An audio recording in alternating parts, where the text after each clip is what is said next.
Coke, are you a Coca-Cola person or a Pepsi person? What about Diet Coke? Have you ever tried this no sugar, calorie-free soft drinks that taste as good as the original Coke? For me, Diet Coke is always my personal favorite because I don't feel guilty drinking them. And I think that Diet Coke is definitely less sweet than the original Coke. But is that true? And if it's true, can I tell? In psychology, the concept of just noticeable difference, or J&D, was first developed by experimental psychologist Ernst Weber in 1834 and later expanded by psychologist Gustav Fechner. J&D, or difference threshold, refers to the minimum level of change in stimulation that a person can detect 50% of the time. For example, when I'm weighing these two Diet Cokes, how many grams should they differ for me to detect a weight difference? That number will be the specific difference threshold in this case. The Weber-Fechner law states that the J&D is a constant proportion of the original stimulus. In mathematical language, J&D equals to I times K, where I refers to the original stimulus and K is a constant called the Weber fraction.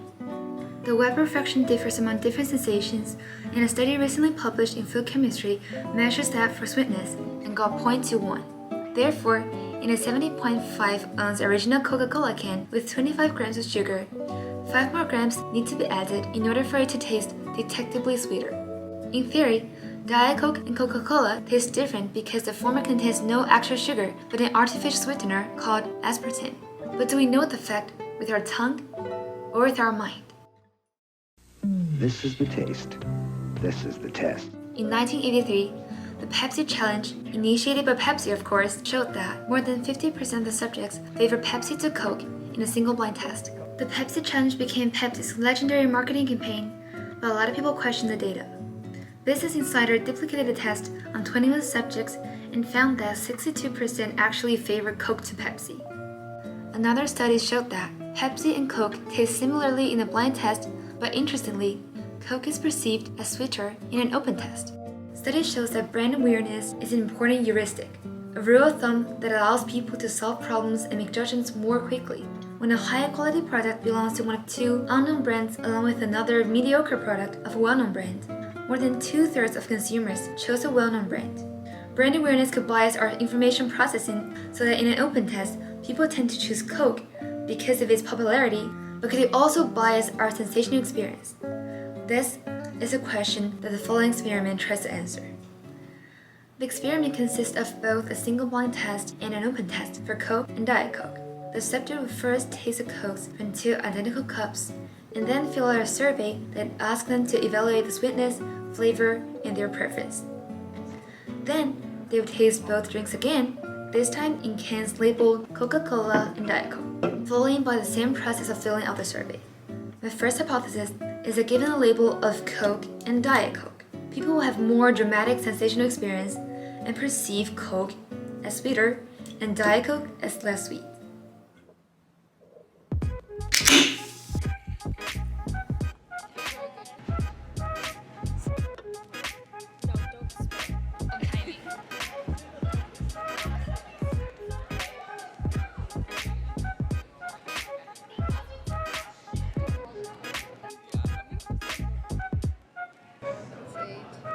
Which one do you prefer, Coke or Diet Coke? Diet Coke. Diet Coke. Diet Coke. Probably Diet. Probably Diet Coke, but it doesn't really matter, yeah. I prefer the normal, the normal one. Regular Coke. If you choose Diet Coke, I'm gonna die. I'm only gonna choose Diet Coke because it has Not actual sugar. It says diet on it, so it must be healthier. Diet's artificial. yeah. It's sweeter, it's more flavored. I only once took diet one and I didn't really like it. I like the cover.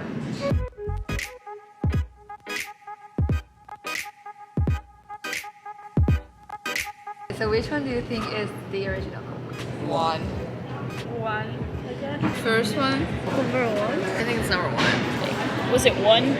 Number one. Two. I think it's number 2. Number two.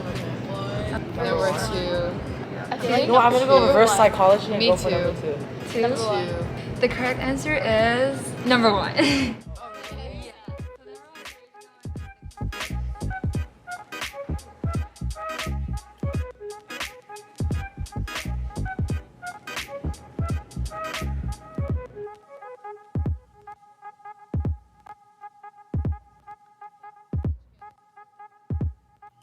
In total, 38 people did my taste test. Actually, the results look pretty good. For the blind test, the average sweetness of drink 1, all of which is actually Coke, is 6.5, and the average sweetness of drink 2, all of which is Diet Coke, is 5.93 out of 10. The open test results support my first hypothesis or the brand awareness theory. With the label of Coke and Diet Coke, our sensations respond more dramatically to the drinks. The average sweetness for Coke is 6.46, slightly lower than that for the blind test, but the average sweetness for Diet Coke is only 5.79. So, our first hypothesis is correct, that people do perceive Coke as sweeter with the label of Coke and Diet Coke. Not very surprising, huh? But what if I tell you that in an open test, what's in these two cans are not actually Coke or Diet Coke, but it's Pepsi? Wait, no, not wait, what? What the hell? I knew it tasted different. I don't drink soda. I don't drink soda, but I knew it tasted different. In both? Yeah, in both. It's the same thing. It's the same thing. That one tasted less sweet and that one tasted sweeter. That's crazy. You can trick so many people. That's right. In the blind test in the cups, they were indeed Coke and Diet Coke. But in the open test, I pour all the Coke and Diet Coke out and put Pepsi in. My real purpose is to see if the mere knowledge of brand, not the Coke itself, can create a dramatically different sensation experience. The results support my hypothesis that the perception of the brand is what truly matters. Even when the subjects are told the flavors of the drinks, their sensation experience tries to align with the expectation, just as fiercely as the actual taste. I can't deny that there are no confounding variables. For example, when I suggest the subjects to notice the difference between these two drinks, do my words influence their information processing besides knowledge of the brand? To some extent, yes. When they are filling out the survey, a question asks about the flavor and gives it options like cherry, vanilla, and cinnamon. Do people taste more cherry-ish and vanilla-ish flavor in the Cokes if the questionnaire asks them to? These unavoidable biases will not reverse the general results, but they are worth further exploration. So what does this experiment tell us about ourselves? The first thing is, it is our perception, our mind, not our sensations, that determines our first impression of something. For example, our mind tells us that in this Coca-Cola can, it must contain Coca-Cola, and it doesn't allow our sensation to say,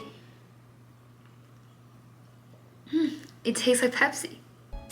Furthermore, our state of mind determines how we perceive the whole world. If you're in a bad mood today, hopefully you're not, you might see Elon Musk as a selfish businessman who takes your money and manipulates the stock market. But let's say if you win a lottery, you might see him as a genius, as a role model, as a wealthy man who thinks about the social welfare. Another implication is about the business world. We waste so much on non-product related information that our physical and sensational experience even have changed so much. What would the business world react to this sensational illusion? They could have just produced the original Coke and label it Diet Coke. It is hard to tell the difference, and even if we do taste it, we can't even trust our sensations that much. Eventually, with asymmetric information, we will lose our trust even in these well-known brands. After all, it is us, the consumers, who bear the cost of every selection, moral hazards, fraud, guilt, and actually, calories and sugars.